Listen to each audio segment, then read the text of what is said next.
Let me ask you something. Has anyone ever made you feel completely crazy for simply reacting to something they did? Like you brought something up that genuinely hurt you, and somehow, by the end of it, you were the one apologizing. If that sounds familiar, stay right here. Because today I am walking you through 7 signs that someone in your life is psychologically manipulating you.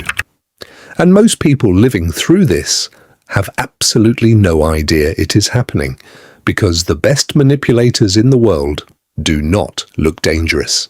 They look like the person who loves you most. Let us get into it. Sign number 1. They make you question your own memory. This is called gaslighting. The word comes from a 1944 film where a husband secretly dims the lights in their home, then convinces his wife she is imagining it over and over until she genuinely believes she is losing her mind. In real life, it sounds like this. You bring something up, and they look at you like you have lost the plot. I never said that. You always twist things. You are so sensitive. And because they say it with such complete confidence, you start wondering, maybe I am the problem. Dr. Robin Stern wrote an entire book on this. She says the goal of gaslighting is never to win the argument. The goal is to make you stop trusting yourself, because once you stop trusting your own mind, you have to trust theirs instead. That is complete control. Sign number 2, every time you confront them, somehow you end up apologizing. Researchers named this pattern DARVO: deny, attack, reverse victim, and offender. You bring something up calmly. First they deny it completely. Then they attack your character for even bringing it up. Then they flip it entirely. And now they are the victim. After everything I have done for you, I cannot believe you would do this to me. And suddenly you are comforting the person who hurt you, while the original issue disappears completely. The more empathetic you are, the more effective this is against you. Sign number 3. Guilt is their favorite weapon. Psychologist George K. Simon explains in his book In Sheep's Clothing that manipulators specifically target people with a strong conscience. Why? Because those people can be controlled with guilt. You have heard this before. I guess I just care more about us than you do. After everything I have sacrificed for you.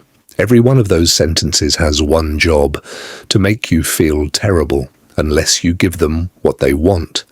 And you cannot argue against guilt without sounding like you do not care. That is the trap. Sign number 4. They slowly cut you off from everyone who loves you. Lundy Bancroft explains that isolation is never about jealousy. It is strategic, because the people in your life who love you can see things you cannot. And that perspective is a threat, so it gets removed. Not dramatically, just quiet planted doubt over time. Your friend does not really respect you. Your family causes drama. I just worry about who you become around them, and gradually you pull away, without anyone ever telling you to. By the time things get really bad, the people who would have helped you see clearly are already gone. That was the plan from the beginning. Sign number 5. Your kindness is being used against you.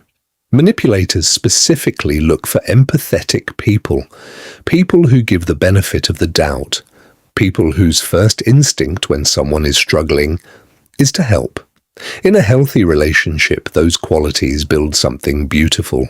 Around a manipulator, they become the tools of your own manipulation. Every request that crosses a line comes wrapped in their pain. Every boundary violation comes with a story about their suffering, because they know your empathy will override your own boundaries every single time. Sign number 6. Sometimes they are incredible, and sometimes they are completely unbearable. And there is no pattern you can figure out. This is why people stay. In the 1950s, psychologist B.F. Skinner ran experiments on rats. When rats got a reward every time they pressed a lever, they pressed it steadily and moved on. But when the reward came randomly, sometimes yes, sometimes no. The rats became obsessed, pressing desperately, unable to stop even when rewards stopped completely. The unpredictable reward created a compulsion the consistent one never did. Now think about your relationship. Some days everything is warm and right and real. Then, without warning, they become cold and distant and critical.